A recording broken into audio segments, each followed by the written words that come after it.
दोस्तों कैरन अपनी पड़ोसन को सीढ़ी देकर वापस भेज देती है। वो पीछे मुड़ के देखती है कि उसकी पड़ोसन उसको देख रही है और कैरन के पास जो आता है और नाटक करने लग जाता है। उसको किस करता है और उसके होंठों पे किस करता है, कभी उसकी गर्दन पे, उसको अपनी बाहों में ले लेता है और खूब नाटक करता है। उसको शो करवाता है कि मैं कैरन का बॉयफ्रेंड हूँ और ना कि मैं डॉक्टर विल हूँ। दोस्तों ये देखकर कैरन को बहुत बुरा लगता है। इधर दूसरी जानब जो की बीवी नहा रही होती है और डॉक्टर विल सामने बैठा उससे बातें पूछ रहा होता है। इधर दूसरी जानब कैरन के साथ जो मजे कर रहा होता है और कुछ देर के लिए कमरे से बाहर जाता है और कैरन जल्दी से उठती है और अपने पीसी की जानब बढ़ती है। वो अपने पति को पैगाम भेजने की कोशिश करती है। जब पैगाम भेजती है तो देखती इंटरनेट का कनेक्शन नहीं है और हाथ में केबल पकड़ के देखती है जो ने उसको काटा होता है। उतनी देर में जो आ जाता है और उसको कहता है कि तुम मुझे नहीं जानती, मैं तो पक्का काम करने वाला लड़का हूँ और इधर आओ मेरी बात सुनो। उसको एक कमरे में ले जाता है और कैरन को दिखाता है कि ये तुम्हारी बेटी का कमरा है, तुम इस कमरे में कभी भी अपनी बेटी को देख नहीं पाओगी।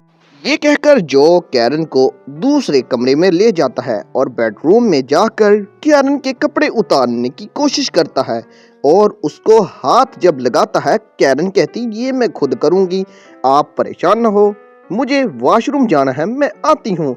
इधर दोस्तों कैरन बहुत परेशान होती है और दूसरी जानब मॉर्वन के पास कैरन की बेटी बंदी बनी होती है और उसकी बेटी थोड़ी सी चालाकी दिखाने की कोशिश करती है। मॉर्वन को कहती है मुझे खाना दे दो। वो खाना बनाने किचन में चला जाता है। इधर कैरन वॉशरूम से वापस आकर कपड़े दूसरे पहनकर आ जाती है और वॉशरूम में वो कोई चीज ढूंढने की कोशिश करती है। उसको तलाशी लेने के बाद ब्लेड मिलता है, वो अपने अंडरवेयर में छुपा कर ले आती है और इधर कैरन की बेटी मोबाइल उठाती है जो कि वायरलेस मोबाइल होता है और उठा के बाहर की तरफ भागती है।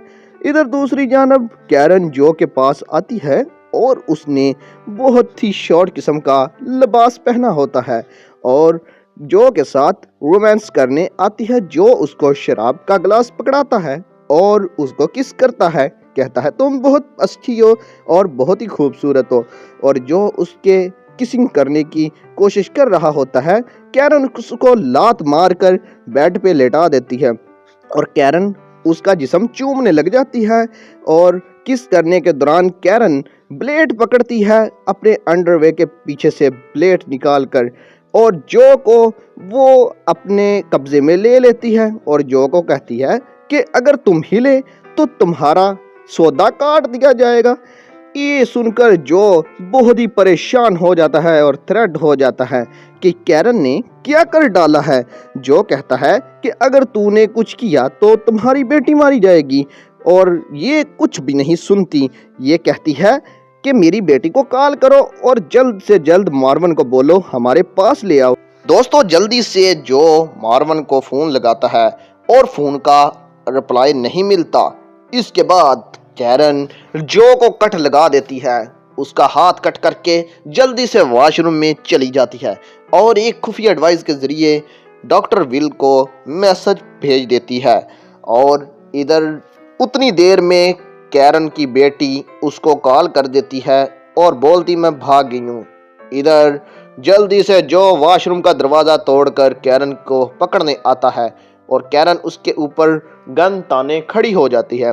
दोस्तों डॉक्टर विल को उसकी बीवी का पैगाम मिलने पर ही डॉक्टर विल अपना बैग खोलता है, उसमें से एक डिवाइस निकालता है और वायरस वाला इंजेक्शन निकालता है। वो शहरों को उगलाने के लिए बहुत कुछ करना चाहता है और शैरो उसकी तरफ गन तान लेती है। वो पूछता है कि तुम लोग कौन हो, हमें बताओ। शैरो नहीं बताती और डॉक्टर विल जल्दी से उसके मुंह पे थप्पड़ मारकर उसको बेड पे लिटाता है और जल्दी से वो वायरस उसके अंदर ट्रांसफर कर देता है। वहां से शैरो अकड़ जाती है और उसको कुछ नहीं पता चलता। फिर डॉक्टर विल उसको डिवाइस दूसरी लगाकर और डोज देता है। उसको होश आती है, होश आने पे इन्वेस्टिगेशन होती है। वो कहती है कि तुम लोगों ने मेरी बेटी को मारा था, हम उसी का बदला ले रहे हैं। इसके दौरान शेरो बहुत रो रही होती है और कहती है कि मुझे नहीं पता कि जो और मॉर्वन ने आपकी बेटी को कहाँ रखा है। एबी का मुझे जरा भी नहीं पता। डॉक्टर विल उसको फिर लगाने की कोशिश करता है। डॉक्टर विल पूछता है कि तुम क्या चाहते। उसने कहा तुमने मेरी बेटी को मारा है, वो तो रिकवर हो रही थी। डॉक्टर विल ने कहा कौन सी? वो पर्स से उसकी तस्वीर निकाल के दिखाती है और डॉक्टर विल वहां पर चौकन्ना रह जाता है और कहता है मैंने आपकी बेटी को नहीं मारा और अब बताओ। लेकिन इतनी ही बात ही बस बता पाती है, फिर बेहोश हो जाती है।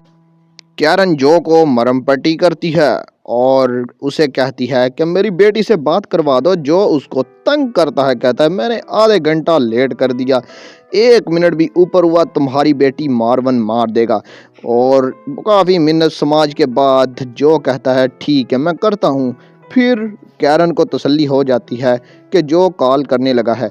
इधर मार्वन इंतज़ार में बैठा होता है और एबी को मारने की कोशिश करने लगता है। उतनी देर कॉल आ जाती है और पूछता है कि तूने इतना इंतज़ार क्यों करवाया। और जो कहता है तुम परेशान ना हो, मैंने इंतज़ार जानबूझ के करवाया है। दोस्तों यूं कैरन को तसल्ली हो जाती है। इधर कैरन का खामंद डॉक्टर विल अपने दोस्त को कॉल करता है और कहता है कि पता करवाओ और पुलिस को पता ना चलने पाए। वो कहता है आपका हुक्म सर आंखों पे। दोस्तों चैनल को सब्सक्राइब कर लास्ट एपिसोड को देखना ना भूलिएगा।